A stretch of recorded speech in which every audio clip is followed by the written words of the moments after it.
जी तो उसमें जो मेन विलन थे थानोस, जी थानोस की कास्टिंग की गई क्योंकि एक्चुअली जो मेन विलन था अवेंजर्स का, उनका नाम था गैलेक्टोस।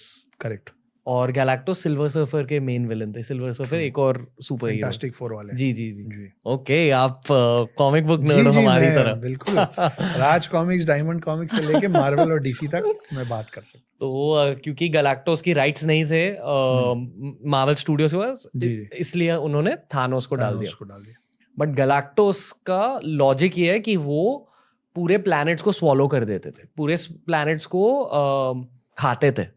और ये उनका विलेनस रूप है। ठीक है। और उनको रोकने के लिए सब अवेंजर्स साथ में मिल जाते हैं, और वो एक कॉमिक बुक सीरीज थी।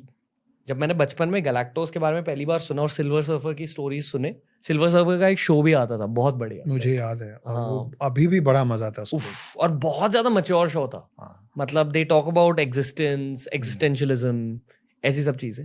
क्योंकि सिल्वर सर्फर की ओरिजिनल स्टोरी ये है कि उन्होंने अपने प्लैनेट को बचाने के लिए खुद को त्याग दिया, खुद को करेक्ट गैलेक्टोस से कहा कि मैं आपके लिए एज योर सर्वेंट काम करूं, आपके मेरा नौकर। प्लेनेट छोड़ दीजिए मैं आपके लिए और आपका भूख शांत करता रहूं और फिर थ्रू आउट टाइम वो यूनिवर्स के अलग अलग हिस्सों को स्कैन करते थे, और दूसरे प्लैनेट्स को खोजते थे गैलेक्टोस को खिलाने के लिए। करेक्ट पर जब अर्थ तक पहुंचे तब उनको अर्थ से कुछ प्यार हो गया, क्योंकि उनको उनके खुद के प्लैनेट की याद आई।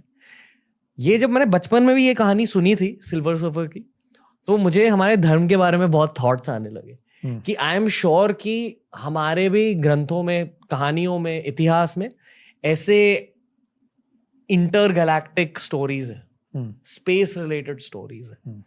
क्योंकि आई स्ट्रांगली फील कि जितनी साइंस हमारी सिविलाइजेशन ने डिस्कवर की है, शायद हमारे से ज्यादा एडवांस सिविलाइजेशन हमारे से पहले थी। जी पर क्योंकि अर्थ पर एस्ट्रॉइड्स गिरते जाते हैं, विनाश होते जाता है, वो पुराना साइंस खो जाता है, बिल्कुल और उसके कुछ रेमिनेंट्स, यानी कि कुछ हिस्से भी नेचर की वजह से खराब हो जाते हैं, क्योंकि प्लास्टिक भी 3000 सालों में खत्म हो जाता खत्म हो जाता तो क्या ही बचेगा है। आप ये मानते हो कि इंटर गैलेक्टिक वॉर्स होते थे पहले, और जो देवों के बीच के युद्ध, देव दानव के बीच के युद्ध, भगवानों के बीच के युद्ध, ये एक्चुअली कुछ एलियन रेस के वर्ल्ड वॉर्स थे? आप कभी ये मानते हो?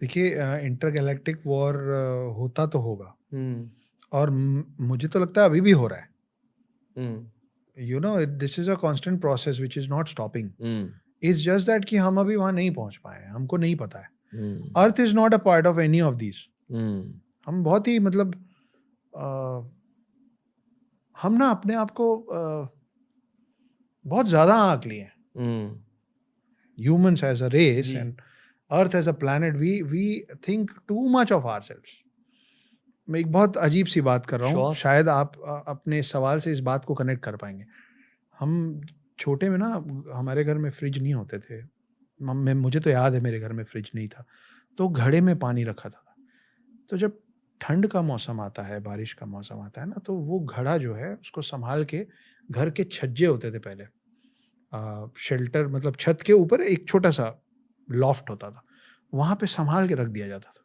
है ना अच्छे से ढक के क्यों क्योंकि गर्मी आएगी तो फिर जरूरत पड़ेगी ये सोच के जब वो 8-9 महीने 10 महीने बाद जब उसको वापस गर्मी के समय निकाला जाता था ना तो उसमें थोड़े जाले जम गए होते थे उसमें एक आध स्पाइडर मूव होता रहता था वो स्पाइडर पिछले 2-3 महीने में जो भी खाया होगा उसके थोड़े डेड इंसेक्ट्स पार्टिकल्स पड़े होते थे और धूल जमी होती थी ये शायद हमने सबने देखा होगा अपने घर में नहीं कहीं और देखा होगा उसके बाद हम क्या करते हैं उस घड़े का हम उस पानी भरते हैं ऐसे ऐसे हिलाते हैं और पूरा पानी बाहर फेंक देते हैं अर्थ के साथ एक दिन ऐसा ही हो जाएगा क्योंकि हम बस उतना ही हैं पूरे ब्रह्मांड की जब आप बात करेंगे तो हमारा एग्जिस्टेंस और हमारी जगह सिर्फ उतनी ही है कि कुछ महीने हुए हैं उन गैलेक्टिक पावर्स के और उन्होंने कहीं कोने में रख के भी भूल गए और उसके अंदर ये जो स्पाइडर और जो थोड़े बहुत वो हम हैं तो जिस दिन उनको लगेगा ना कि इसमें फिर से पानी भरना है भाई इसको यूज करना है उस दिन ना वो ऐसे ऐसे हिला के जो फेंकेंगे उसी को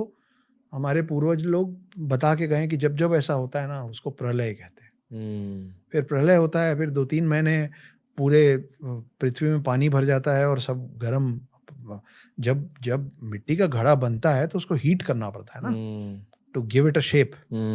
उसके बाद आप उसको यूज क्या करते हैं? पानी भरने का यूज करते हैं। तो पहले अर्थ बहुत गर्म हो जाता है, उसके बाद वो जैसे ये मतलब ये नेचर का रूल है जी। जो कि एक घड़े से लेके और पृथ्वी तक, ऐसा मेरा मानना है, सब में अप्लाई होता है।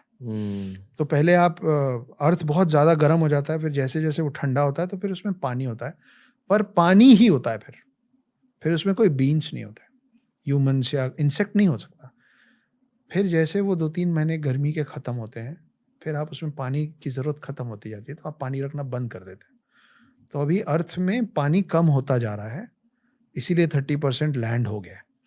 एक दिन सिर्फ लैंड बचेगा और फिर गॉड्स और जो भी गैलेक्टिक पावर्स है उसको बांध के अपने छज्जे पे रख देंगे, है ना? तो वो जब तक वहाँ पड़ा रहेगा ना, वही हमारे 4 युग का टाइम है। जब जी। ह्यूमंस आते हैं और कलयुग का एंड, वापस जब उनको गर्मी में घड़े की ज़रूरत पड़ती है, तो कलयुग का अंत होता है और प्रलय आ जाता है। बहुत ही सिंपल थ्रेड में मैं आपको समझाने की बात कर रहा हूँ। तो गैलेक्टिक वॉर्स तो चल ही रहे हैं। जी। ऐसा थोड़ी ना है कि जब उस घड़े को छज्जे पे रख देते हैं तो बाकी घर में कुछ नहीं होता होता है। बाकी पूरे घर में सब कुछ होता होता है, सिर्फ उस घड़े में कुछ नहीं होता होता। टीआरएस क्लिप्स हिंदी के